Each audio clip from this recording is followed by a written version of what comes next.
فرکانس شبکه بر ماهواره هاتبرد و بر ماهواره نایل سات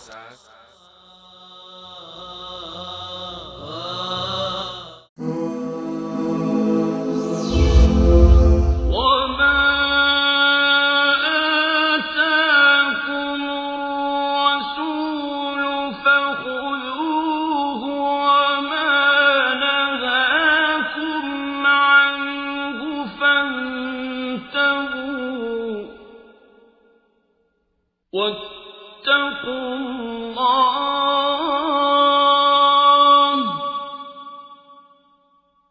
إن الله شديد العقاب.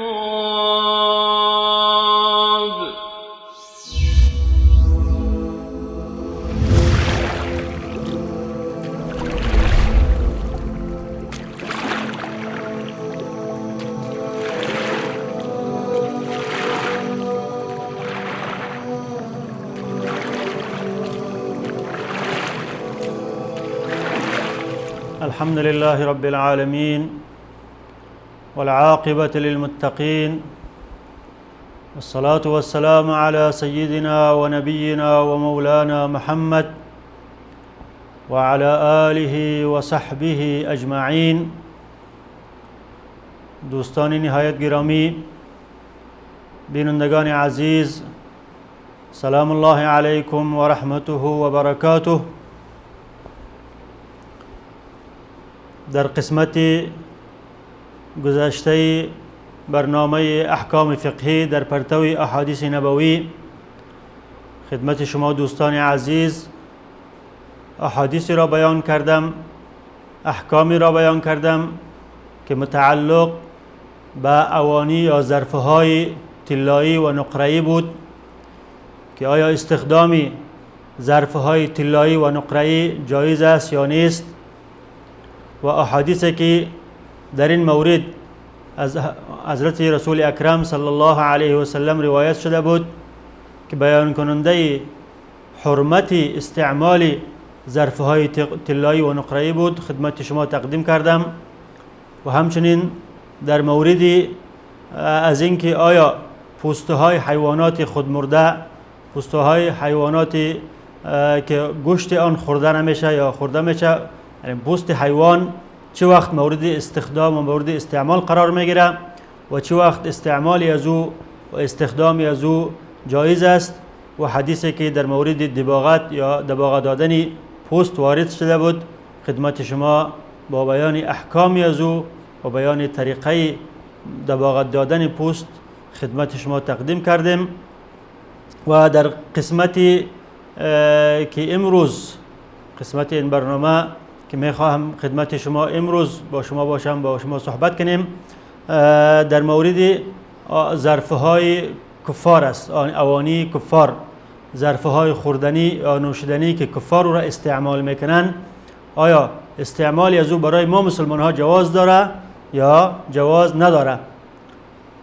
در این مورد حدیث روایت شده از صحابی بزرگوار ابو ثعلبه خشنی که ایشان روایت میکنن که پیغمبر صلی الله علیه و که آنها برای پیغمبر صلی الله علیه و سلم فرمودن، یعنی عرض کردن برای پیغمبر صلی الله علیه و سلم، میفرمایند قلت یا رسول الله انا بارض قوم اهل کتاب افنأكل في آنيتهم قال لا تأكلوا فيها الا الا تجدوا غيرها فاغسلوها وكلوا فيها. این حدیث بزرگوار، این حدیث گرانبها را صحابی بزرگوار حضرت ابو ثعلبه خشنی که مشهور به لقبشان هستند، به نام به لقب ابو ثعلبه خشنی روایت میکنن و نامشان قسمی که در کتاب‌های سیرت و تاریخ آمده که جرهم بن ناشب بوده و از جمله صحابی بودند که در بیعت الرضوان در سال 6 هجری در صلح حدیبیه که پیغمبر صلی الله علیه و سلم از اصحاب خود برای انتقام خون حضرت عثمان بیعت گرفته بود که مشهور به بیعت الرضوان است، در او بیعت شرکت کرده بودند و از جمله آن 300 چند صحابی بودند که با پیغمبر صلی الله علیه و سلم بیعت نمودند که در شأن آنها آیات قرآنی نازل شد لقد رضی الله عن المؤمنین اذ یبایعونک تحت الشجره، که الله متعال از آن عده مسلمان هایی که با تو ای پیغمبر در زیر درخت بیعت نمودند خداوند رضایت خود را از آنها اعلان کرده، از آنها راضی شده است. این صحابه بزرگوار از جمله همان صحابه بودند که با پیغمبر صلی الله علیه و سلم بیعت کردند و همچنین در غزوه خیبر شرکت کردند و بعد از او پیغمبر صلی الله علیه و سلم او را من حیث قاصد و من حیث سفیر و نماینده از طرف خود برای قومش، برای قوم خشینه یا بنی خشینه فرستاد و به اثر دعوت ایشان آن قوم هم در دین اسلام داخل شدند و مسلمان شدند. و این صحابی بزرگوار بعد از وفات پیغمبر خدا این دینی که از پیغمبر خدا آموخته بود، این تعلیمی که از پیغمبر خدا آموخته بود، این را برداشته بر دیگر نقاط دنیا سفر کردند. در غزواتی که در عهد حضرت ابوبکر و عمر و عثمان و علی شده بود شرکت کردند و همچنین اون تعالیمی که از پیغمبر صلی الله علیه و آله آموخته بودند به دیگر را رساندند تا اینکه در شام سکونت گزین شدند و در آنجا در سال 73 هجری وفات کردند. این صحابی بزرگوار روایت میکند که ما نزد پیغمبر خدا آمدم عرض کردم که ما در منطقه میشینیم، در جایی میشینیم که در اونجا اهل کتاب است، یعنی همجواری ما اهل کتاب هستند، ما با اهل کتاب که یهود و نصارا هستند با اونا همجواری داریم و میشه که ما از ظرفهایی که اونا استخدام میکنن در خوردن و نوشیدن ما هم از او استفاده کنیم، یعنی در ظرفهایی که آنها میخورن مینوشن ما هم از او بخوریم و بنوشیم. پیغمبر صلی الله علیه و آله در جواب فرمودند لا تأکلوا فیها الا تجدوا غیرها، شما از ظرفهای کفار استفاده نکنین، ظرفهایی که کفار دو نان میخورن، ظرفهایی که دو آب مینوشن از او استفاده نکنین مگر در یک حالت. و کدام حالت است؟ او است که غیر از او را پیدا نکنین، ظرفهای پیدا نکنین که مسلمان ها او را استخدام میکنه. در او صورت میتونه که شما از او استفاده کنین لیکن به شرطی که او را بشوین. فغسلوها و کلوا فیها، در اون صورتی که شما ظرف غیر از ظرف کفار پیدا نکردین میشه که همون ظرف کفار که شما گرفته بشوین، بعد از او مورد استخدام قرار بدین، از او استفاده کنین.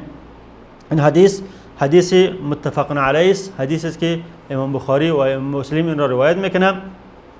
اما احکامی که از این حدیث، احکام فقهی که ما از این حدیث استنباط میکنیم او است که ظاهر حدیث دلالت به این میکند که خوردن و نوشیدن در ظرفهای کفار جواز نداره مگر در وقت ضرورت. و ضرورت چه وقت است؟ وقتی که انسان غیر از او را پیدا نکنه، در جایی بوده باشه که همه کفار است یا در یک شهر است که مثلا در اونجا هتلایی که داخل میشه همه هتلای کفار است، ظرفهایی که استخدام میکنن همه کافرها استخدام میکنن. در اون صورت باز میتونه که از او استفاده کنه لیکن به شرطی که او را بشویه و پاک کنه و میتونه از او استفاده کنه. و در مورد ازی که ظرفهای کفار چرا استخدامشون، یعنی به حد منع کردن چی است؟ یعنی آیا منع پیغمبر صلی الله علیه و سلم برای تحریم است یا برای کراهیت؟ پیغمبر صلی الله علیه و سلم از خوردن و نوشیدن در ظرفهای کفار منع کرده، این منع از باب تحریم است که حرام است یا از باب کراهیت است؟ و همچنین علت منعش چی بوده؟ آیا به خاطر از این منع کرده که انسان جسم کفار نجس است، یعنی رطوبتی که از دستهای از او میمونه، رطوبتی که از دهان از او میمونه، این رطوبت خودش نجس و ناپاک است، یا اینکه به خاطر از چیزی دیگه بوده که او مثلا به خاطر ازی بوده که آنها در ظرفهایشان، در ظرفهای طعام خوریشان گوشت خوک را استعمال میکنن، پخته میکنن و در او گرفته میخورن، و همچنین در ظرفهای نوشیدنیشان از شراب که ناپاک و نجس است از او استفاده میکنن، در او شراب مینوشن، از او خاطر مسئله حرام یا مکروه قرار داده شده. در این مورد علما اختلاف نظر دارند. بعضی از علما از جمله علمای هادویه، بعضی علمای از اهل بیت و همچنین یک روایتی از امام مالک هست به اینکه مسئله تحریم است، یعنی خوردن و نوشیدن در ظرفهای کفار در وقت غیر ضرورت حرام است، استعمال از او جایز نیست. و به خاطر چی؟ به خاطر از اینکه رطوبتی از اونها، رطوبتی که از دستهای از اونها در اونجا میمونه، رطوبتی که از دانی از اون میمونه، رطوبت جسم کافر ناپاک و نجیس است. و آنها دلیل میگیرن به ظاهر این حدیث و همچنان به فرموده الله تعالی انما المشركون نجس، چون اهل کتاب هم یهود و نصارا هم قائل به ایستن که عیسی علیه السلام خداست یا عزیر علیه السلام خداست، از این جهت آنها مشرک هستند و در ضمن از این آیت داخل میشوند و خداوند متعال در این آیت مشرکان را نجس گفته، لذا به خاطر که خودی از اونها رطوبتی از اونها جسم از اونها نجس است، استخدام ظرفهای از اونها هم حرام و ناجایز است. لكن جمهور علما، اکثریت علمای مذاهب اربعه و دیگر علمای از صحابه و تابعین به این نظر هستند که این حدیث دلالت به کراهیت میکنه و یعنی مکروه است که ما ظرفهای کفار را استخدام کنیم و این حدیث دلالت به این میکنه که رطوبت کفار یا جسم کفار نجس است. و به خاطر چی؟ به خاطر از اینکه ما میبینیم که یعنی در زمان پیغمبر صلی الله علیه و سلم احادیث زیادی ثابت است از پیغمبر صلی الله علیه و سلم که آنها استخدام کردن. مثلا حدیث بعد از این میگه که پیغمبر صلی الله علیه و سلم و اصحاب کرام از مشکی که یک زن مشرک دو آب داشت از او گرفته استخدام کردن، استعمال کردن. و همچنین حدیث دیگه ثابت است در مسند احمد و همچنین در از انس بن مالک که انس بن مالک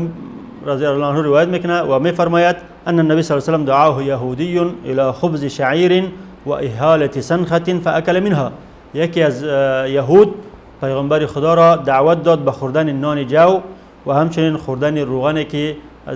تغییر کرده بود مزه از او و پیغمبر صلی الله علیه و از او خورد و هیچ اشکالی نگرفت. و همچنین این مسئله است که یعنی اگر بالفرض حرام می بود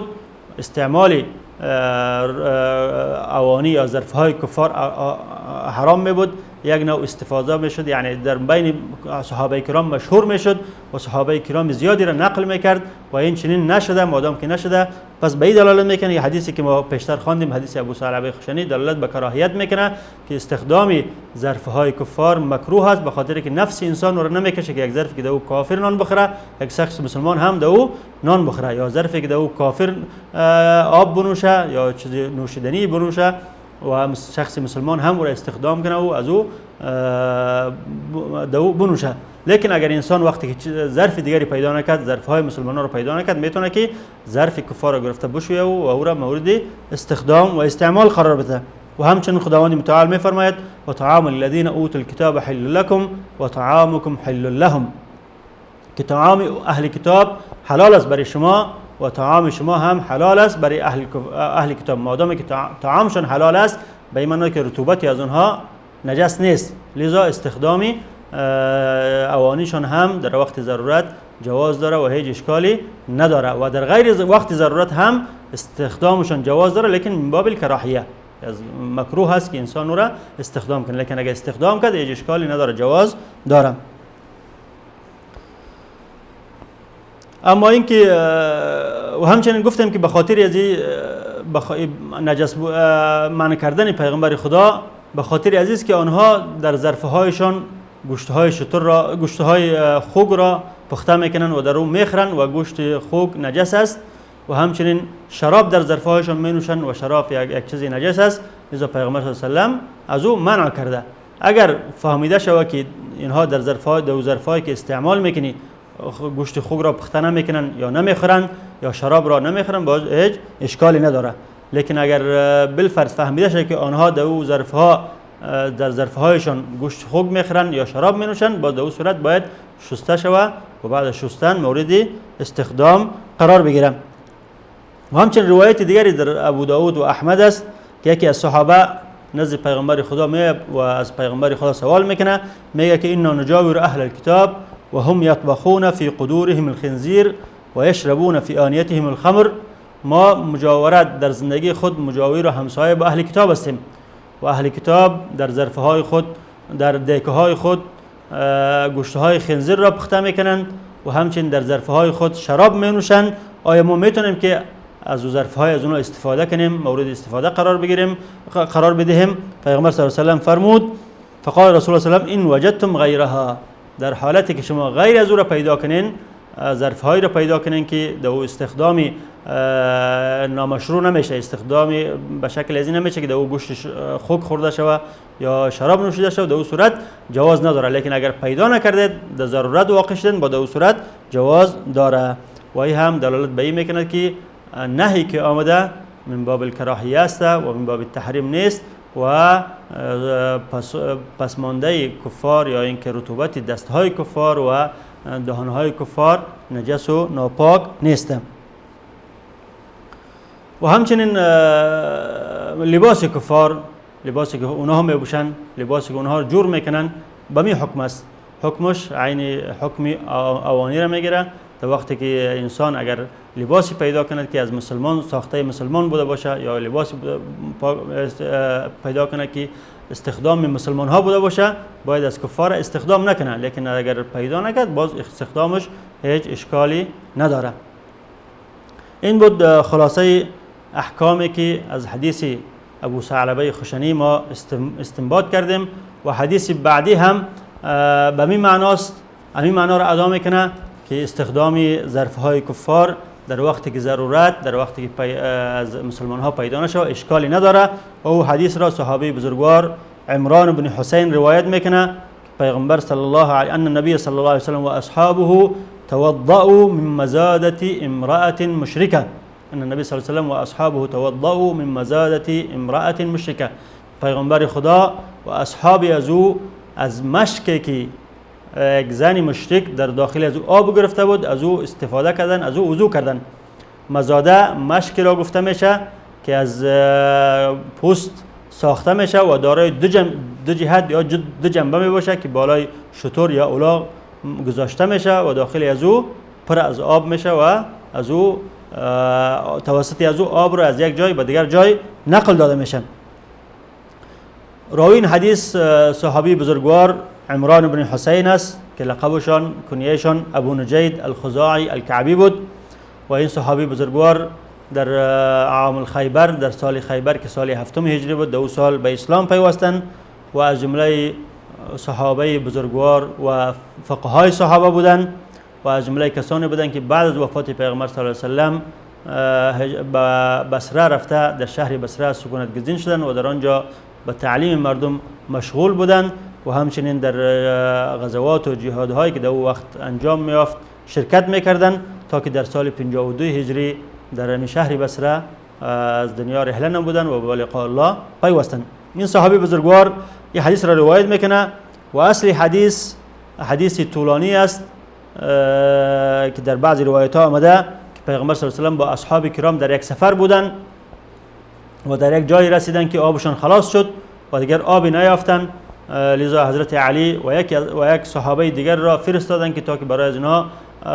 ببینه که آب کجا هست و اگر آبی پیدا کرد برای اینها بیاره تا که مورد استفاده از اینها قرار بگیره، خودشان بنوشن و وضو کنن و حیوانات خود را آب بدهند. حضرت علی با این صحابه دیگر با رفیق خود تا یک جای رفتن، دیدن که از پیش رویشان یک زن مشرک آمده که همراهش یک شتری است و در بالای شتر یک مشک را بار کرده که پر از آب است. از زن پرسیدن که آب در کجا ما میتونیم که به آب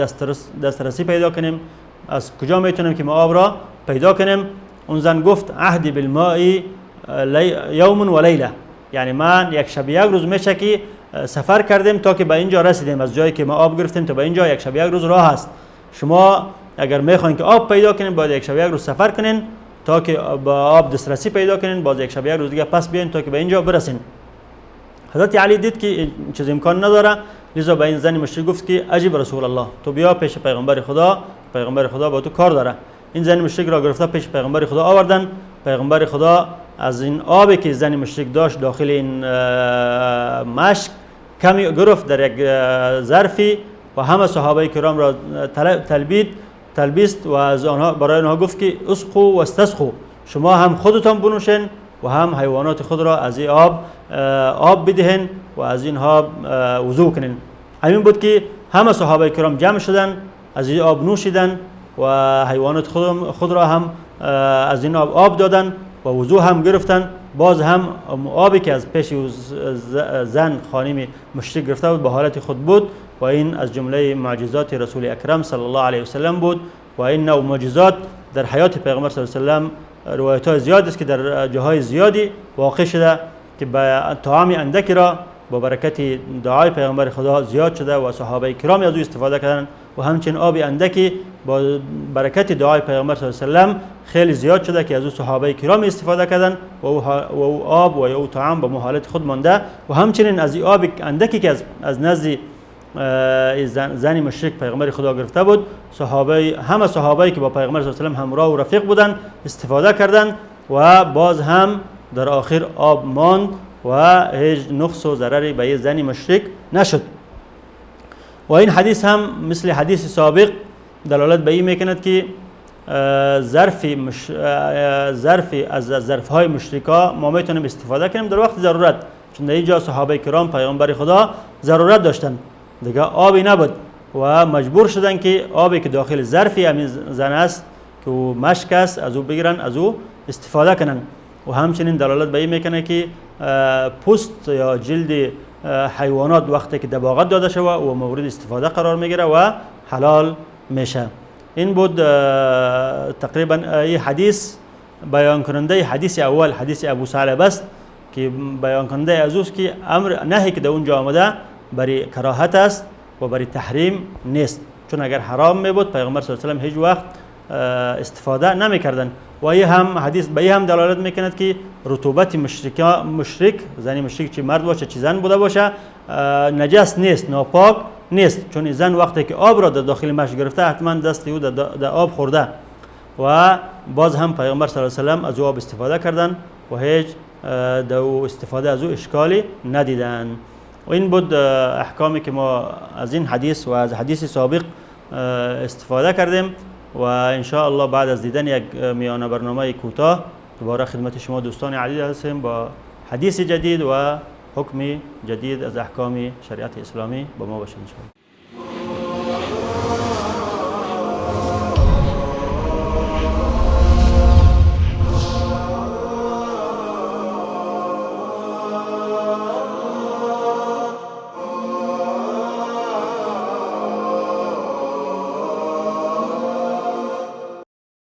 ابن مسعود رضی الله تعالی عنه می فرماید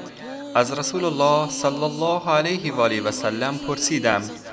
کدامین عمل نزد الله محبوب تر است؟ فرمودند برپا داشتن نماز به هنگام رسیدن وقتش. عرض کردم دیگر چه؟ فرمودند نیکی به پدر و مادر. عرض کردم دیگر چه؟ فرمودند جهاد در راه الله متعال.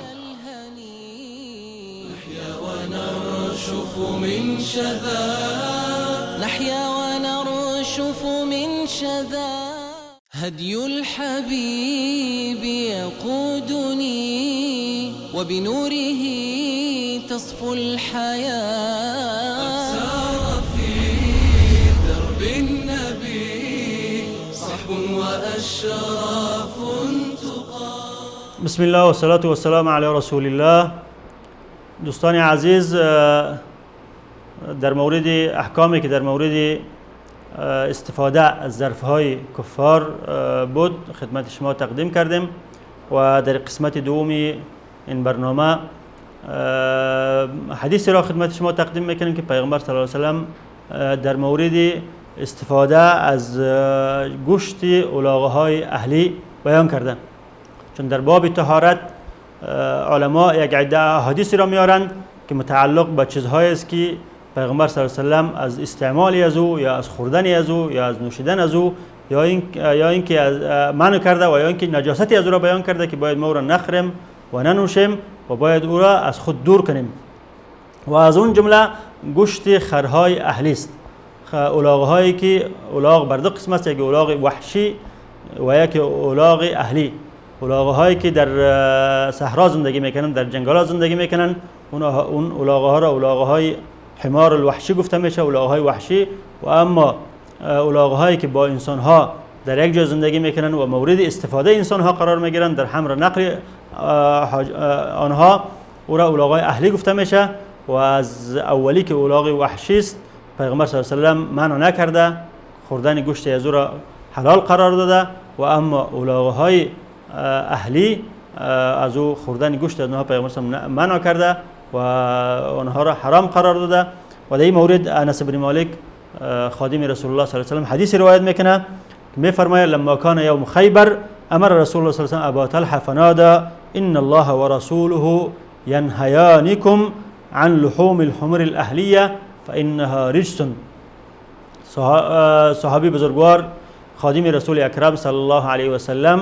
انس بن مالک، کسی که 10 سال پیغمبر خدا را خدمت کرد، از اول اینکه پیغمبر صلی الله علیه و سلم به مدینه منوره قدوم مبارک خدا را نهادند، از او وقت در خدمت پیغمبر صلی الله علیه و سلم مشغول بود تا که پیغمبر صلی الله علیه و سلم وفات کردند. و این صحابی بزرگوار از جمله کسایی بود که در روایت حدیث دست درازی داشتند و از جمله مکثرین کسانی که احادیث زیادی پیغمبر صلی الله علیه و سلم روایت کردند انس بن مالک بود و از جمله کسانی بود که خدا الله متعال برای از در مالش و در نسلش و در عمرش به برکت دعای پیغمبر صلی الله علیه و سلم برکت انداخته بود که عمر طولانی کردند که تقریبا 100 سال کم و بیش عمر خوردن تا که در بصره در سال 93 و در بعضی 92 و در 99 وفات کردند و آخرین صحابه بودند که در شهر بصره از دنیا رحله نمودند. این صحابه بزرگوار روایت میکنه که در روز خیبر، در روز جنگ خیبر، پیغمبر صلی الله علیه و سلم ابو طلحه را، صحابی بزرگوار به نام ابو طلحه فرستاد و برای مردم تا که این سخن را اعلام بکنه که ان الله و رسوله ینهیانکم عن لحوم الحمر الاهلیه، پیغمبر خدا که الله و پیغمبری از او شما را از خوردن گوشتهای خرهای الاغهای اهلی منع میکنه. به خاطر چی؟ فانها رجس، به خاطر که حمر اهلی، خران یا الاغان اهلی رجس و پلید و ناپاک هستند. این حدیث هم حدیث متفق علیه است، حدیثی است که امام بخاری و امام مسلم این حدیث را روایت میکنه و همچنین در حدیث دیگری در جای دیگری امام بخاری و امام مسلم روایت میکنه از امام علی رضی الله عنه که ایشان فرمودند نهى عام خیبر یا نهی عام خیبر عن نکاح المتعه و عن لحوم الحمر الاهلیه. در روز خیبر، در سال خیبر، سالی که دو غزوه خیبر واقع شده بود، دو سال پیغمبر صلی الله علیه و سلم از دو چیز مردم را منع کردند، یکی از متعه زنها و دیگر صیغه کردن با زنها و دیگر از خوردن گوشتهای خرها الاغها خرهای اهلی. و این نهی دلالت بر تحریم میکنه به این معنا که خوردن گوشتهای الاغهای اهلی حرام است و همچنین متعه یا صیغه کردن با زنها حرام است. و روایت های مختلفی آمده در این مورد درباره از اینکه گوشتهای الاغهای اهلی حرام است. روایت دیگری هم در بخاری است از انس بن مالک که ایشان فرمودند که یک شخص پیش پیامبر صلی الله علیه و سلم آمد و فرمود اکلت الحمر، یعنی خرها هم خورده شد. پیامبر صلی الله علیه و سلم سکوت کرد، باز شخص دیگری آمد باز گفت اکلت الحمر یا رسول الله، ای پیغمبر خدا خرها هم خورده شد. یعنی مطلب شون این بود که تا که پیغمبر خدا تحریم از او را برای مردم اعلام کنه. و همچنین شخص سومی آمد و فرمود افنیت الحمر یا رسول الله، خرها همه تمام شد، خلاص شد، مردم خرها را خوردن. پیغمبر صلی الله علیه و سلم فامر منادیا ینادی، یک کسی را فرستاد که در بین مردم صدا بزنه ان الله و رسوله ینهیانکم عن لحوم الحمر الاهلیه، که پیغمبر خدا و پیغمبرش شما را از خوردن الاغهای گوشت الاغهای اهلی منع میکنه. همین بود که تحریم خوردن الاغهای گوشت الاغهای اهلی از اینجا شروع شد، از عام خیبر، و بعد از او مورد حرام قرار گرفت و بعد از او دیگه صحابه کرام و مسلمان ها تا امروز نه از او استفاده کردن و نه استفاده میکنن. و با در آخر حدیث میگه فاکفئت القدور و انها لتفور بالحمر، وقتی که این قاصد، این رسول پیغمبر خدا اعلام نمود، پیغام پیغمبر خدا را اعلام نمود، همه مردم دیگهایی که در داخل از او گوشتهای خرها جوش میخورد و دیگها را چپه کردند. و این هم دلالت به این میکنه که صحابه پیغمبر خدا چقدر در امتثال به امر از او، در اینکه امر از او را فوراً به جا می آوردن، چقدر یعنی مشوق شایق بودن که مجردی که از پیغمبر صلی الله علیه و امر صادر میشد همه او را تطبیق میدادن. همچنان که در مسئله خمر و شراب وقتی که نازل شد، آیه کریم نازل شد، پیغمبر خدا قاصد فرستاد که بین مردم اعلام کنه، همین بود که همه صحابه شراب و خمری که در خانهشان داشتن او را در کوچه ها ریختند تا که در حدیث میگه که کوچه های مدینه جویای از خمر و شراب روان شد. همچنین در غزوه خیبر وقتی که پیغمبر خدا قاصد را فرستاد و خوردن گوشت های شتر را اعلام کرد، صحابه در حالی که دیگه ها بار کرده بودند همه دیگه های خود چپ کردند و امر پیغمبر خدا را امتثال کردند. پس یه حدیث هم دلالت به این میکند که صراحتا دلالت داره که خوردن گوشت الاغ‌های اهلی حرام و ناجایز است و این قول جمهور علما از مذاهب اربعه و همچنین صحابه و تابعین و بعد از او دیگه علما تقریبا همه به این اتفاق دارن که خوردن گوشت‌های الاغ‌های اهلی حرام است و نهی در احادیث متعدد روایت است و از قسمی که حدیثی که براتون خواندم از انس بن مالک و همچنین از امام علی روایت است و از ابن عمر و از جابر بن عبدالله و همچنین از ابن ابی اوفا و از برا بن عازب و از حضرت مقداد و همچنین روایتی هم از ابن عباس در مورد روایت است. همه به این اتفاق دارند که خوردن الاغ‌های اهلی گوشت الاغ‌های اهلی حرام و ناپاک است و پلید است و احادیثی از پیغمبر صلی الله علیه و سلم روایت کردند، الا اینکه یک روایتی از ابن عباس شده که ایشان قائل به این نیستند، قائل به اینند که گوشت خوردن الاغ‌های اهلی اشکالی نداره و وقتی که شخصی از آنها پرسید در این مورد، آنها استدلال یا به این آیت کرده که قل اجد فيما اوحي الي محرما على طاعم يطعمه الا ان يكون ميتة او دما مسفوحا او لحم خنزير. گفتن که الله متعال در این آیت چیزهایی که بر ما حرام شده بیان کرده و در ضمن از او حمر اهلی نیست، لذا حمر اهلی حرام نیست. و همچنین در بخاری است که از ایشان پرسیده شد درباره حمر اهلی خرا یا الاغ‌های اهلی، گفتن که لا ادري انهي عنه من اجل انها كانت حمولة الناس او حرمت، یعنی نمیدانم که به خاطر چی حرام، به خاطر چی منع شده، یا به خاطر تحریم منع شده یا اینکه به خاطر از اینکه وسیله نقل مردم است و وسیله نقل مردم از بین نره از خاطر منع شده. لیکن و همچنین حدیث دیگری هم در ابو داود است که یک شخصی پیش پیغمبر خدا آمد و از پیغمبر خدا گفت که ما هیچ چیزی پیدا نمیکنم که به اهل خود طعام بدهم و را از او استفاده کنم در طعام دادن اهل خود، مگر اینکه خری دارم چاق است و میشه که ما خری خود را بکشم و از او استفاده کنم. پیغمبر خدا فرمود که تو میتونی که خری خود را بکشی و از او در طعام دادن اهل خود استفاده کنی. و همچنین حدیث به این حدیث هم حضرت عبدالله ابن عباس دلیل گرفتن و گفتن که خوردن گوشت خر اشکال نداره. البته یک روایتی از اونها، روایت دیگری هم است که با علما، با جمهور صحابه و تابعین و دیگر علمای مذاهب اربعه هستند که قائل به تحریم بودن. لیکن علما از این استدلالات جواب دادن. اول اینکه آیت عام است و احادیث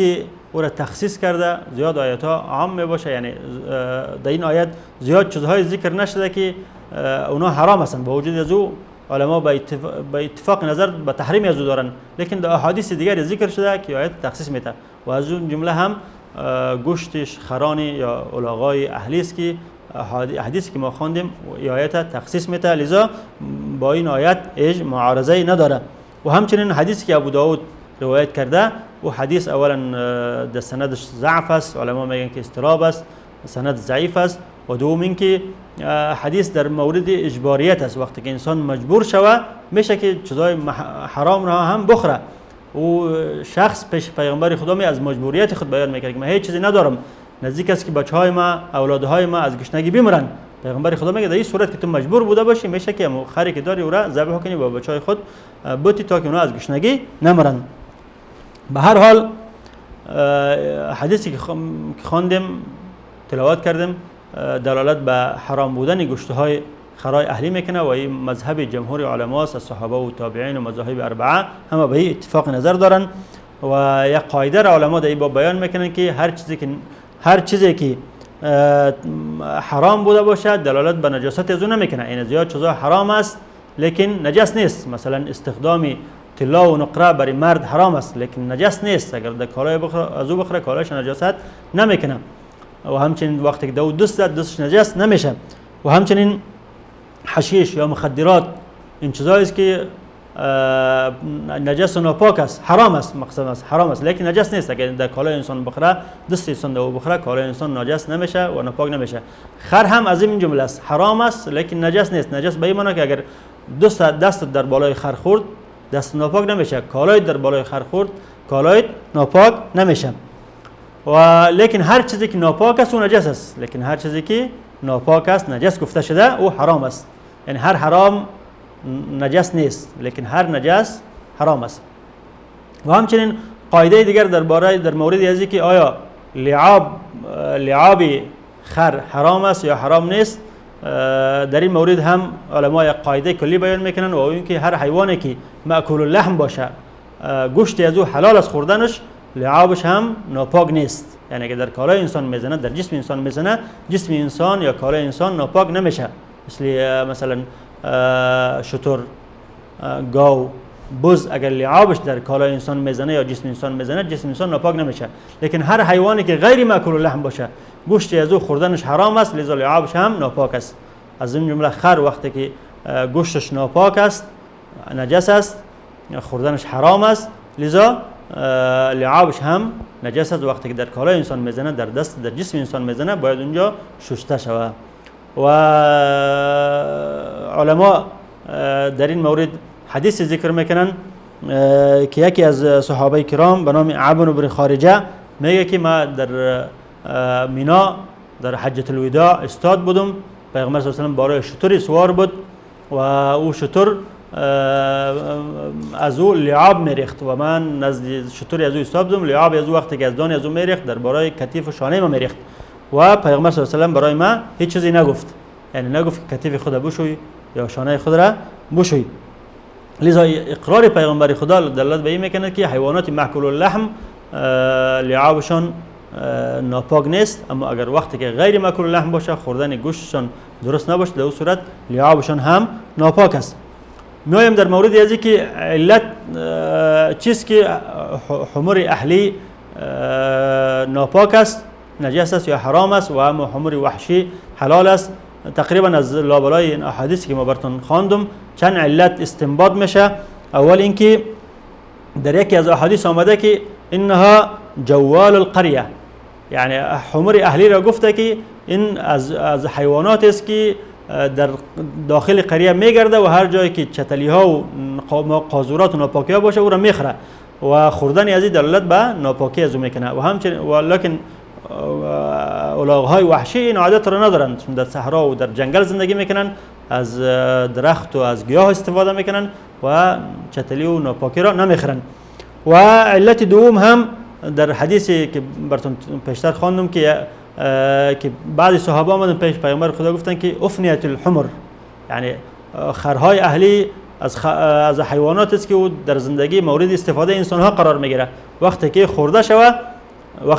شوه از بین مردم ختم شوه، یکی از وسایل استفاده و حمل نقل مردم ختم میشه، لذا پیامبر خدا را حرام قرار داده. و اما حمر وحشی چون در جنگل و بیرون زندگی میکنن، مورد استفاده مردم نیستن، لذا او خوردنش جواز داره. و علت سوم این که در حدیث اولی که حدیث ابو ثعلبه براتون تلاوت کردم که در آخر حدیث پیغمبر صلی الله علیه و آله میفرماید که فانها رجس، یعنی علت ناپاکی عزیز که او علت حرام بودنش است که این ناپاک است. پیغمبر خدا این حیوان ناپاک گفته، لذا خوردنش حرام است. اما خرها یا الاغ‌های وحشی را پیغمبر خدا ناپاک نگفته، لذا خوردنش پاک است. چون حدیثی متفق علیه است از صحابه کرام، از صحابه جلیل القدر ابو قتاده،